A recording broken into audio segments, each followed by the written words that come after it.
day. Makes me wanna holler, go away. I need more peace and hope and love. Where do I find it in this crazy old world? I need strategies, strategies for living radio. Your dose of radio rehab. Strategies for living radio.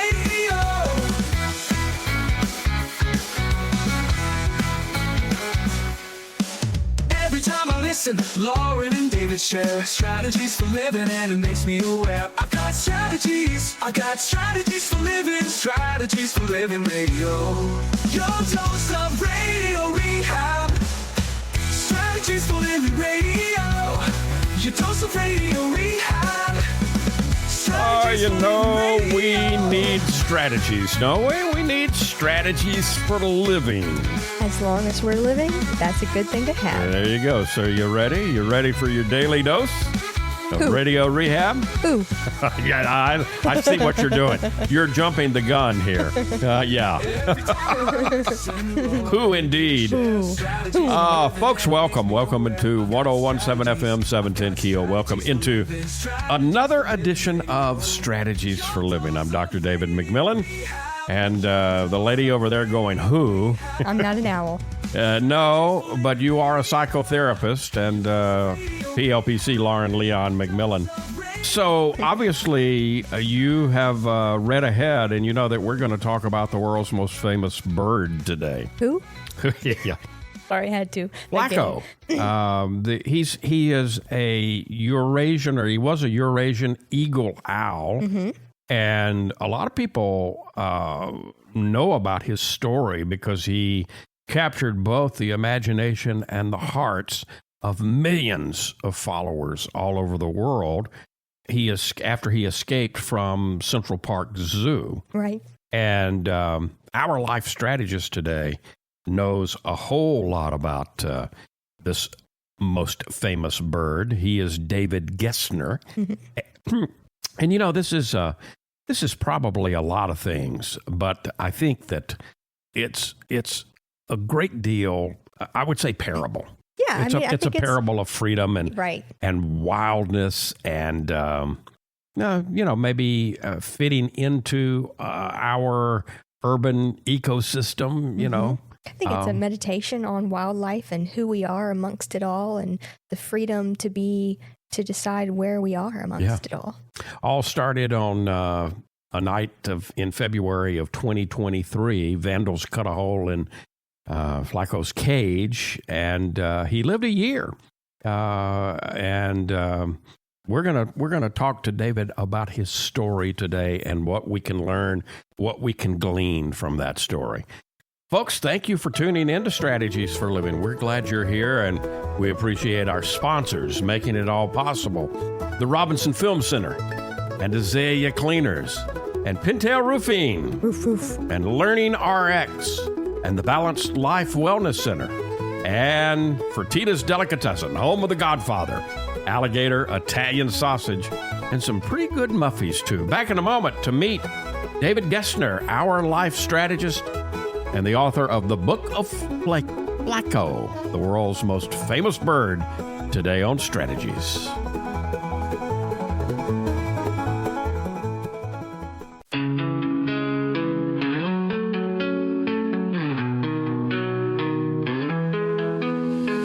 Tune in daily, find the light. Healthy mind and spirits bright.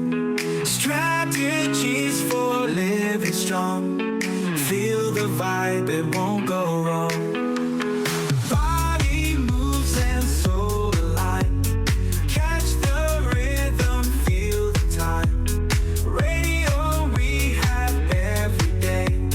Chase those clouds of gray away. Your daily dose of radio rehab. Lift you up when skies seem dry. Mind and body, spirits free. Living life in harmony.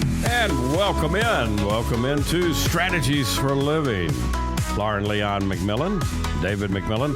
Let's welcome into the program now our life strategist. He's David Gessner. He's the author of 13 books, that blend a love of nature, humor, memoir, and environmentalism, including the New York Times best-selling All the Wild That Remains. He is a professor at the University of North Carolina, Wilmington, and founder of Ecotone. His work has appeared in the New York Times Magazine, Outside, Orion, and elsewhere, and he is the author, as we've mentioned, of a new book. It's called The Book of Flaco, the world's most famous birds. Professor Gessner, welcome to Strategies. Welcome.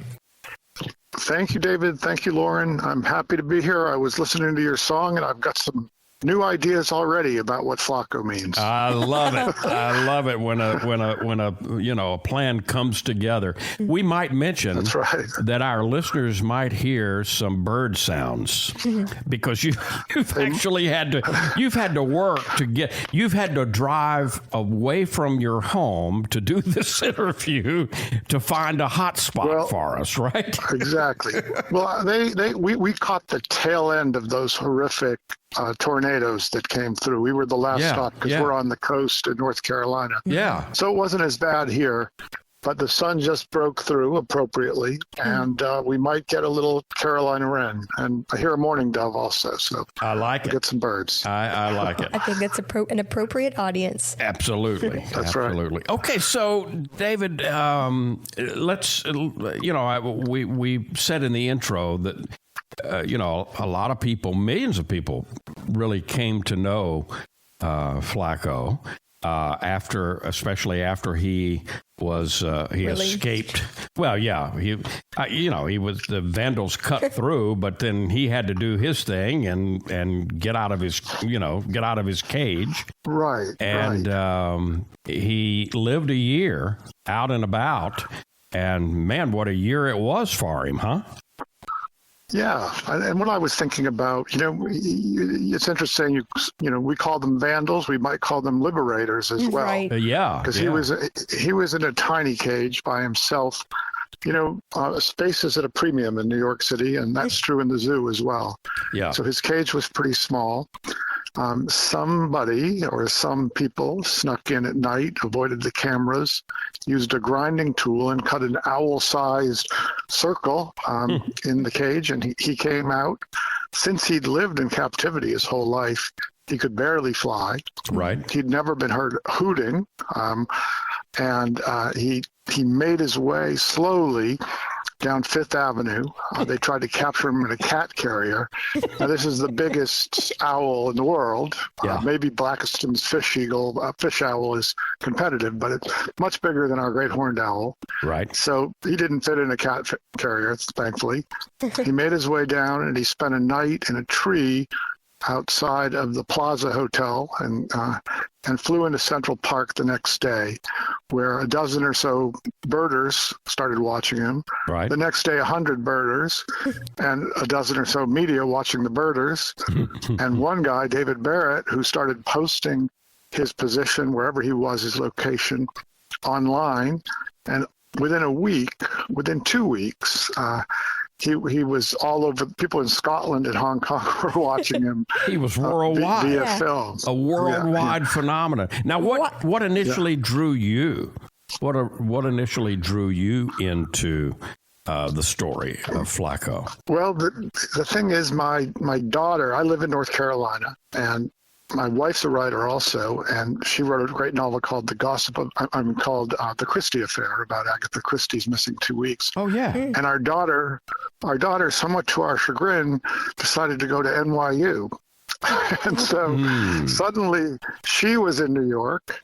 And it turns out that both my wife and my next books were set in New York City. It was kind of like we couldn't let go of our daughter. So she also tracked, much like Flaco was tracked, she on her phone would track my daughter as she went out to bars in the West Village at 2 in the morning. Yeah. So I naturally started looking for him. Didn't find him, which is another story for later on. But, one of the things, when I first got interested, one of the really interesting things happened that might fit into your strategies is at first it looked like there was no chance Flaco was going to be able to survive in the wild. Right. He couldn't hunt. He could barely fly. Right. The zoo was trying to capture him, and most people were for the zoo capturing him. But about 2 weeks in, something miraculous happened. He coughed up a pellet, which meant he had hunted. No one had seen it. And the next day they saw him catch a New York City rat, which might not sound very beautiful, but it was this moment of the beginning of this period of growth where he was outside the cage, when you talk about a parable. Right. And for me, that's one of the most exciting moments, when suddenly he reclaims his evolutionary skills. Suddenly he's flying a little, then flying more, then swooping down. And then, of course, all of a sudden, the people following him and people following him around the world start hearing him hoot, which means he's becoming himself, basically. And, of course, in the science world, there's all, it used to be so frowned upon, the idea of anthropomorphism. Oh, you're claiming that this bird has human emotions, and we're not. We're claiming it has bird emotions, right? And so, which is enough. You're right. And there's a German word, Funktionlust, which means the pleasure in what you do best. And I would argue that when he started to fly on these long, great swooping flights, he might have felt some pleasure. And scientists can make of that what they will. Yeah. Now, you've written a lot. How does this, the Book of Flaco, how does this book kind of resonate with the other things that you've written, David? Well, long time, it happened that I was teaching an environmental writing class to graduate students a year ago when I first decided to write this book. And I was telling them that one of the great things about this sort of writing is you go on these adventures, which we as a class started to call vacations with a purpose. In other words, one time I did a book about following the migration of ospreys down the Atlantic coast into Cuba and Venezuela. So you have all the pleasure of novelty and being on a trip, but you also have a goal. You're focused on the goal of creating the book. Right. And it adds and enhances and infuses the experience with this little bit of something extra. And I, for instance, I spent the summer of the BP oil spill down in the Gulf writing about that. You mentioned All the Wild That Remains. That's a book about me following the ghost of Edward Abbey and Wallace Stegner around the American West with my nephew, who'd never been west of the Mississippi before. So, so I tried to get my class into doing these things where they had adventures. So when I went on, I had never seen, I had one unsuccessful attempt to see Flaco, but I decided that, Tom Wolfe, when he wrote The Right Stuff, hadn't been to outer space, that I could write this book by talking to everybody about Flaco, by interviewing people, by researching, and ultimately going to Finland to see Eurasian eagle owls in the wild. And so the way it compares to my other books is it was a lot faster because I knew I had to have it come out on the anniversary of Flaco's death, before the story got away. And so I wrote it, in 3 months, basically, and it was really intense, which added to the fun, really, having it was like a very purpose-driven, yeah, exactly. It was a writing adventure, for sure. Yeah. Were there any surprising discoveries along the way in your research? There were lots of them. Most of them had to do with the people. It's a book, as you said, it's a parable of Flaco's freedom and wildness and space. He suddenly had more space to roam. But it's also a story about people and how their lives changed by getting obsessed with Flaco. One way they changed, I have a chapter about a woman named Anka Frolik who got completely obsessed with the bird and never missed a night.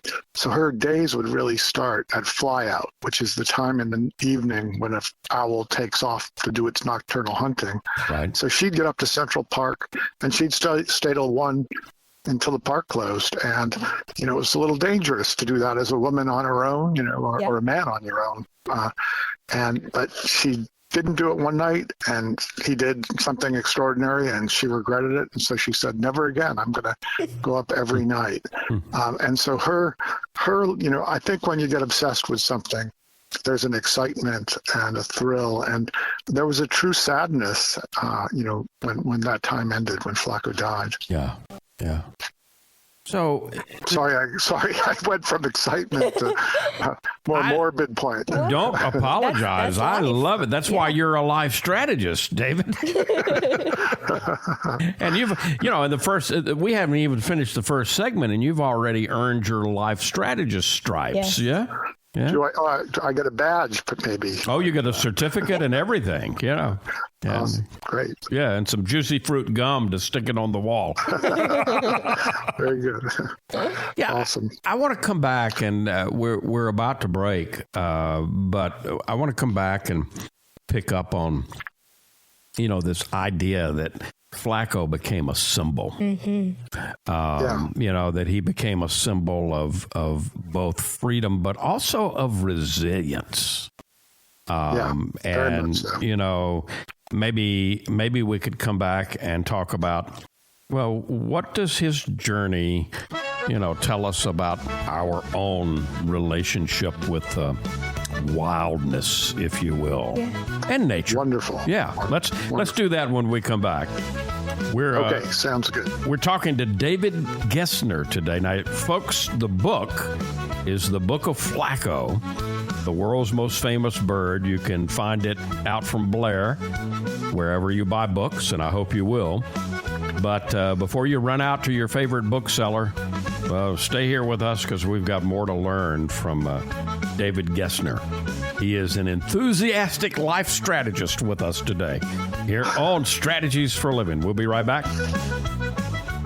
Hey, let's talk about the Robinson Film Center. I say it a lot. There's no place like the Robinson. Absolutely, there is not. 617 Texas Street, downtown Shreveport. You've got so much. You got the movies. You got Abby Singer's Bistro on the second floor of RFC, open for lunch and dinner Tuesday through Saturday. Newly remodeled. Absolutely. Great menu. RobinsonFilmCenter.org is the way you check it all out. You can go to RobinsonFilmCenter.org at any time and find out what movies are showing.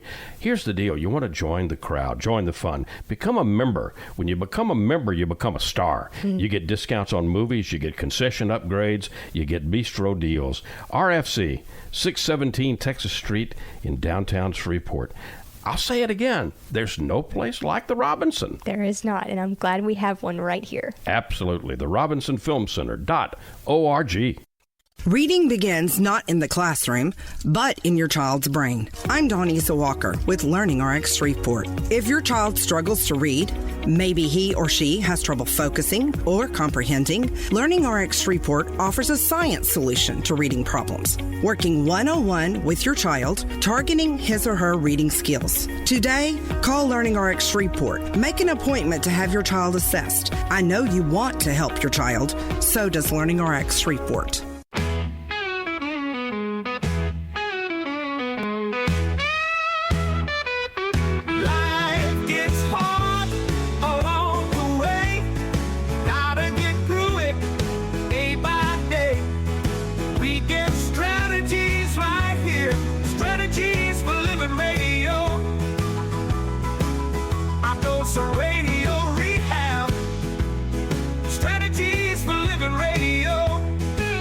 Oh, yeah, play it, son, play it. And we are here on Strategies for a Living Radio. Laura Leon McMillan, David McMillan, with our life strategist today. He is David Gessner. He is the author of the Book of Flaco. Who? Flaco. That's right. The world's most... I couldn't stand it. I'm sorry. You should have let Lauren do that. That's my shtick. I had to beat her to it, David. I had all of this planned in my mind, and then she took it away from me. Well, somebody among us is possessed by an owl. Who? Oh, there you go. Ba-dum-bum. All right, so Flaco did indeed become this symbol of freedom, this symbol of resilience. Pontificate a bit for us Professor. What does this story of Flaco tell us about our own relationship with wildness and with nature? Well, it's a wildness within the urban or within the human too, which is interesting. Yeah. Long time ago, when my daughter's 21, as I mentioned, she's at NYU. But when she was born, I was living in Cambridge, Massachusetts, and I wrote an article about a guy named John Way who followed coyotes, like urban coyotes. And the Charles River had frozen over with a little talcum powder of snow on top. And I walked with him down the Charles following coyote prints into downtown Boston. And, that to me always is so exciting, the idea of the wildness within a supposedly unwild place. Right. And years ago, and this is going a little off topic, but years ago I did a This I Believe for NPR about wildness. And I reminded people that Thoreau didn't say in wilderness is the preservation of the world. He said in wildness is the preservation of the world. And in that piece, I said that two of the wildest moments in my life, weren't going to the Arctic and following, polar bears. They were being with my dad and holding his hand when he died, and being there when my daughter was born. So wildness is something different than, the standard parable, and it's a good one, of Flaco is this idea of breaking out of the cage. Yeah. And that was partly, the timing was such that a lot of people in New York became birders during COVID. Right. When we were all caged up. Yeah. So this follows that, and we're getting out. It also follows like the sense that many of us have with our phones and our email and just everything of a kind of daily assault. We feel caged, don't we? Yeah. We really feel caged. And when I think back, I can barely remember the old days when, I remember, and I was in my 20s going out and playing Frisbee golf for the afternoon, and there was no phone and there was no internet. So Flaco got to play some Frisbee golf for a while. And at first he did it. I love it. Within Central Park. Yeah.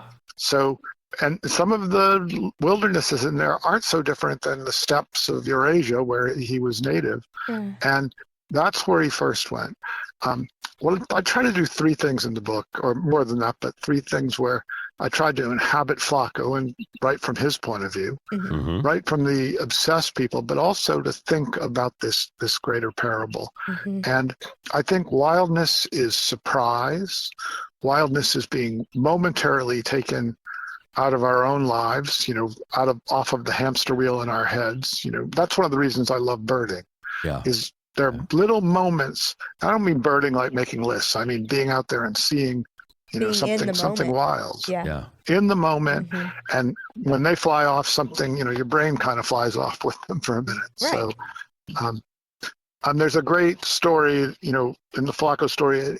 He stays, so he escapes in February, and he grows, and he stays in Central Park, and then on Halloween, he heads down to the Lower East Side. He ends up at one point 2 blocks from my daughter's dorm, which is pretty funny. Wow.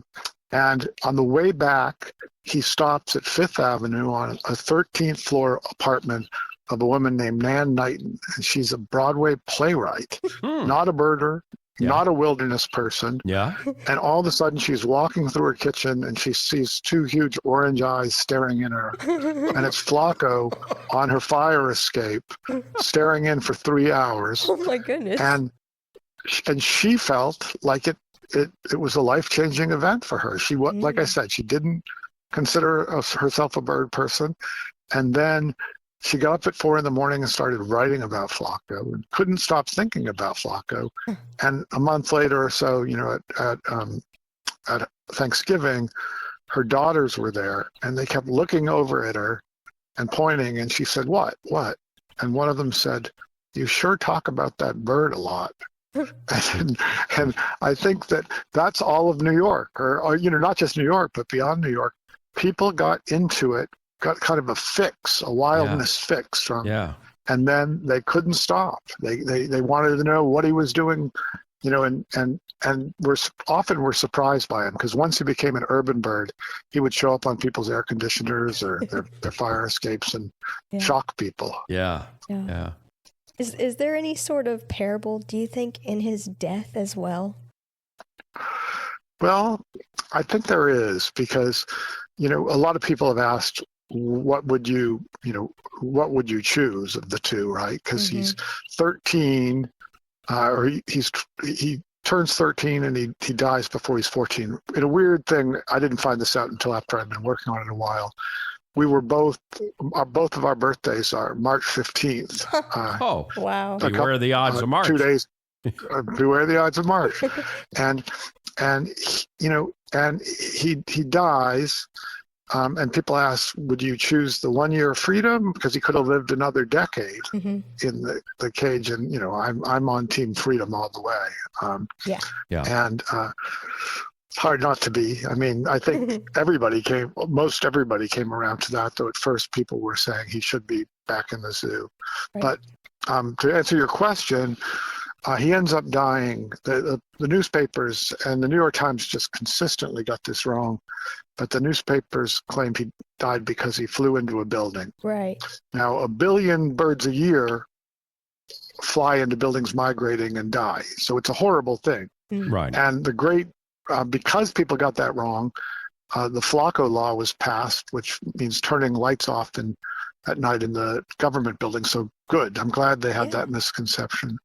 But he really died because rat poison, 6 strains of rat poison, and something called pigeon herpesvirus built up in him, and he fell from a perch and hit a video camera aptly, because he was a creature of screens, unfortunately, and then hit the ground. And I guess laws passed about rodenticide, rat poison in New York too. So there was a Rachel Carson aspect to his death, where it alerted people to the dangers for birds in the urban wild. So I don't know if there was a parable, but there were lessons for sure. Yeah. And rat poison is like, it's like Rachel Carson and DDT. Rat poison doesn't stay in rats. It gets into a water. It gets into pets. It gets into people. Sure. Well, a reminder of how we're all connected and the importance of what we put in our bodies, perhaps. Yeah, exactly. And we better pay more conscious attention of that. And that's some of the broader kind of ecological and conservation issues that really you are tackling here in the book, isn't it? Yeah, I mean, one of the central quotes of the book is, to paraphrase John Muir, when we pick up anything, we find it hitched to everything in the universe, right? Mm-hmm. So suddenly I'm studying Flaco, and I'm learning about, rat poison, but I also am learning about zoo ethics. Yep. Because it spurred this whole debate about, is it right to keep a healthy animal, in a cage like that? And as it turns out, this is I didn't know this until I started, but it's a hot issue where, for instance, elephants are basically, California is done with having elephants in zoos. They're being sent to the elephant sanctuary in Tennessee, where they have thousands of acres, no human viewers. Right. And recently an elephant that hadn't been from the Oakland Zoo got there, saw an elephant it knew from 7 years before, and they ran up and said hello and remembered each other. Wow. So it really got me thinking about things I hadn't really thought about before. Did you mentioned how many people you interviewed?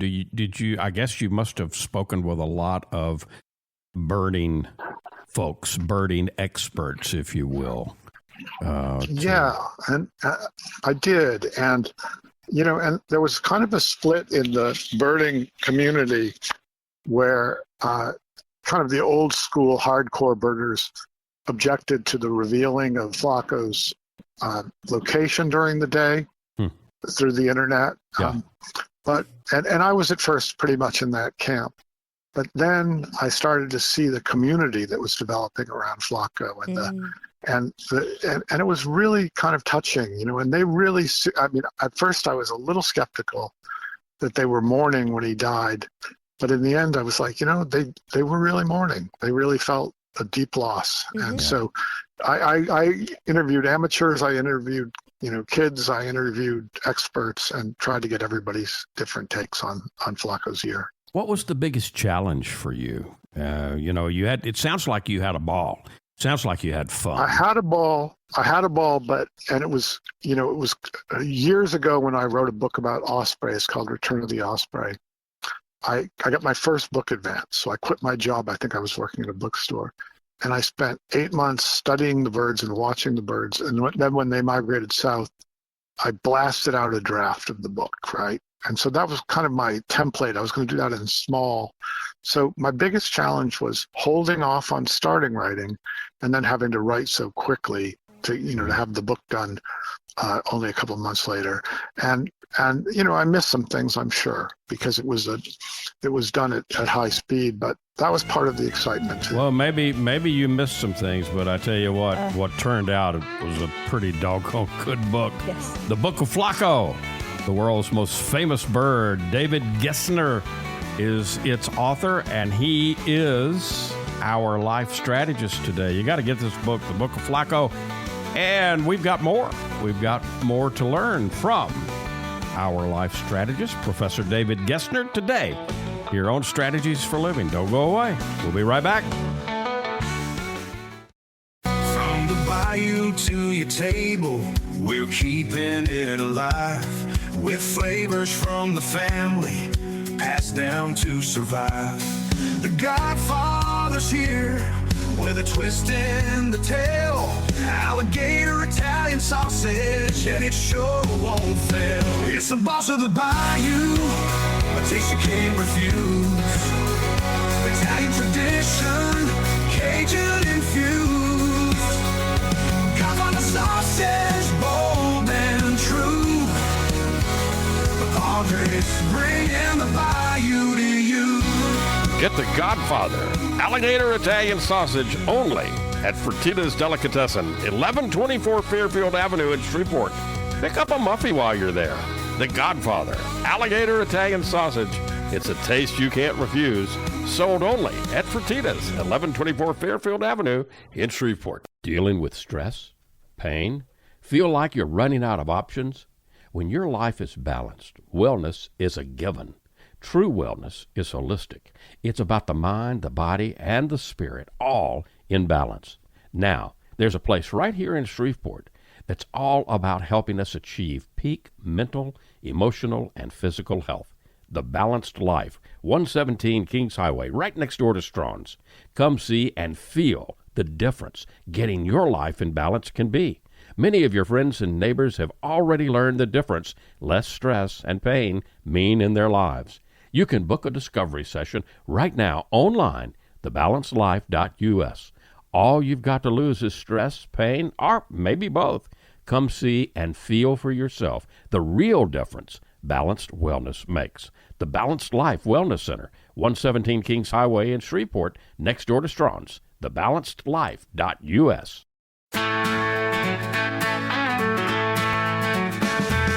Facing the same old problems day to day makes you wanna holler, get away. Looking for the road that'll get me there. Looking for hope and peace to spare. Looking for strategies for living radio. Your dose of radio rehab. Strategies for living radio. And we're back. Lauren Leon McMillan, David McMillan, back with our life strategist, the author of the Book of Flaco, the world's most famous bird. I read at night, and I will warn people, David, you owe me some sleep. This is a hard book to put down once you start reading it, so you owe me, Professor. So you were being very owl-like. Yes, I was. Although there were a few nights where Lauren said, "Turn that light off." Right. There you go.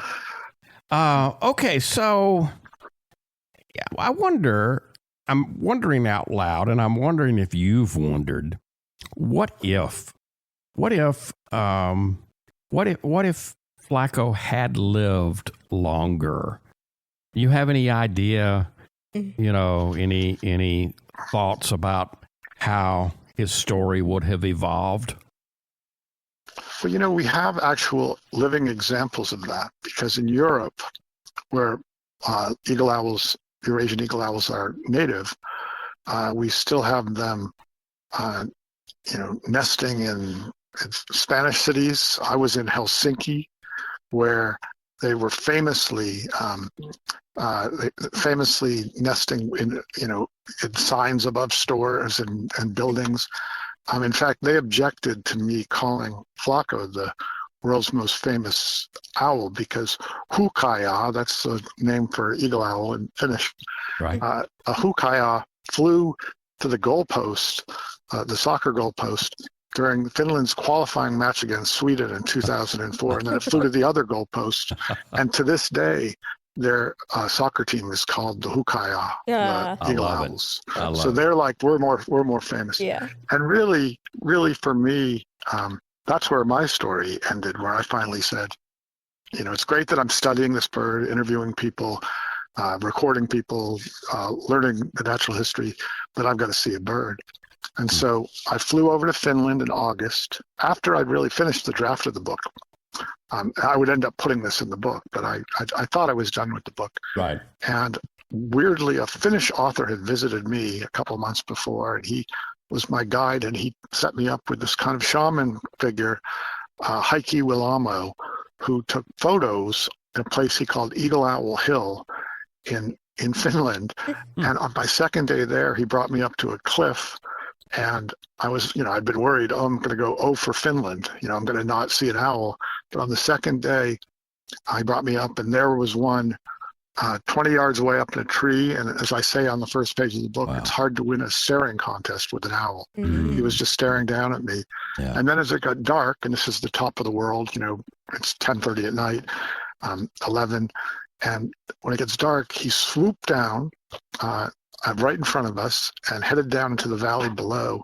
And Heikki took a picture, and we looked at the picture, and he was dive bombing a lynx down below, which was crazy. We see that. And so I had this whole crazy night of just like, and I said at the beginning, you never know where these stories are going to take you. Well, mine took me to a cliff in Finland. So that was pretty great. And so I saw, he could have lived a longer life, for sure. And had he stayed in the park, where they do not use rat poison within Central Park. Right. So had he stayed in the park, there's a chance he could have. And, been a celebrated, venerated owl till his later years, because, he could live into his 20s or longer. Yeah. So what do you want, David, what do you want and hope in the deepest parts of you for people who read the book to take away for learning about Flaco's journey? Well, I'd like them to maybe embrace a little wildness and unpredictability in their own lives. I mean, and just these glimpses of wildness, whether it's coyote tracks or seeing the bird dive down in front of you, or, it's all right out there, right? I mean, that was one of the, I wrote a book about Thoreau during COVID, because my backyard is on a Hewlett's Creek, which is actually Dawson's Creek from the TV show. Oh, wow. And so, we can find in our backyard this or in a city, we can find wildness if we go looking for it. So, that's definitely something I'd like people to take away. Yeah. And also, I think the story, Flaco himself kind of changed the way people see wildlife in cities, urban wildlife, if you will. Yeah. And you need that dose, right? It's good for mental health. It's good for spiritual health. It's good for your own inner wildness. And for me, when I said that thing earlier about vacations with a purpose, since we're talking about strategies, for me, that's one part of my writing life that I love, which is the adventures. But what counterbalances it is what I call the pleasant daily drudgery, because I'm an early morning, unlike Flaco, I'm a morning person, not night person, night owl. But I get up real early every day, and like 5:30, and I write for 3 or 4 hours, and that provides kind of ballast for my day. That regular, getting absorbed. It's similar in one way. You're getting absorbed in something other than yourself. You forget yourself for a while. Yeah. We haven't mentioned, and I think we need to mention because the book, and I'll hold it up here to the radio so people can see the wonderful cover. But also, we'll flip through, and I mean, there's what about over 30 pages of color photography in this book. Yeah. Because of course that's the other thing that happened is, Flaco brought all the photographers out, and some of them are just brilliant. He was a bird of 100 faces, at least, maybe 1,000, and he emoted, and you can see him in all his glory, like angry, ecstatic, irritated, and then a picture of my wife's favorite with about a half dozen robins right around him, sitting on the branches around him. For so long, I think humans, we've disconnected ourselves from nature. How do you see Flaco's story, maybe in particular, do you see it as a catalyst to that connection again? And what do you hope evolves out of that? It certainly was for some people. I mean, for me, it was like business as usual to some extent, because that's what I do. Sure. But for a lot of people, an interesting thing was the zoo, once they couldn't capture Flaco, and once the kind of free Flaco sentiment prevailed, the zoo sort of backed away and wasn't involved. And probably there were liability issues or PR issues. Yeah. But I feel they really missed an opportunity, and this is related to what you said, because a zoo's mission is to entertain, of course, but also to educate. Yeah. Yes. And particularly an inner city zoo wants to connect young people. So they could have had a person out there, on the daily Flaco rounds who could be educating. saying, the Eurasian eagle owl is the largest, owl. And they didn't. And so that, but a lot of kids got totally absorbed in Flaco's world too. So they had a dose of nature they usually don't get. But your book does that. The Book of Flaco, the world's most famous bird. David Gessner, our life strategist. Go get this book, folks. We'll be back. You're going to see the difference. When you go to Azalea Cleaners, you'll hear about it too. Azalea Cleaners has been fine dry cleaning since 1958, plus laundry, alterations and repairs, comforters, wedding gown cleaning and restoration. You'll hear about it from your friends because they'll see it too. They'll notice the Azalea difference. Azalea is convenient. 732 Azalea Drive, 9220 Ellerby Road, and 9227 Mansfield Road. Plus, the front door of your home or business with Azalea's delivery on demand. Just text SETUP to 249-8283, and Azalea will pick up your clothes and deliver them back clean and fresh to you. You can't get closer than that. That's the Azalea difference. You'll notice it right away. Others will too. The Azalea difference. Fine dry cleaning since 1958. Text SETUP to 249-8283 and get the Azalea difference. AzaleaCleaners.com. Hi, this is Jay Merle for Pintail Roofing. Let's talk about quality. When you hire Pintail to build your roof, here's what you can expect. Quality and quality control are the most important concerns for us at Pintail, and you need to know that Pintail stands tall with swift and professional performance on any warranty call. This is our most important policy. And remember, we're your neighbors. We'll be here for you for the long haul. Our family's lived here for over 100 years, and we aren't going anywhere. On the commercial side of Pintail's business, our fluid-applied roofing solutions can save thousands of dollars over conventional commercial roofing options. Call Pintail at 226-ROOF for a free inspection of your home or commercial building. That's 226-7663. Pintail Roofing. What's the condition of your roof? And welcome back. Welcome back into Strategies for Living. Lauren Leon McMillan, David McMillan. And This is one of the reasons that it is so joyful to do this program. Life strategists like David Gessner. Yeah, absolutely. And by the way, you know, you might say, well, I wish so-and-so would have heard this program. Yes. You know what? They can. They can. Yeah. We are on podcast platforms everywhere now. Yeah. What's your favorite podcast platform? Go download Strategies for Living. And as well as YouTube, Strategies for Living. And help us grow. What do you want us to take away? We got about a minute here, David. What do you want us to take away from our entire conversation today? Well, first you mentioned the parable, just the thrill of escape and growth and thriving before the tragic end. It's pretty. Just the story itself is so vital. Yeah. But the other is that there are worlds beyond our world. You know, an anthropocentric point of view. Everything's human, and we've never felt it more than now, right? Where everything is, you know, it's like we see the world only through our eyes, and there's something called a biocentric way of looking at things. Yes. Looking at the world through animals, through trees, and looking at it through Flaco, it's a different world. And I think a lot of people left their worlds behind briefly and saw things through an owl's eyes, and I think that made a difference. Maybe we need to do that more. I wish we could. Yeah. That would be fantastic.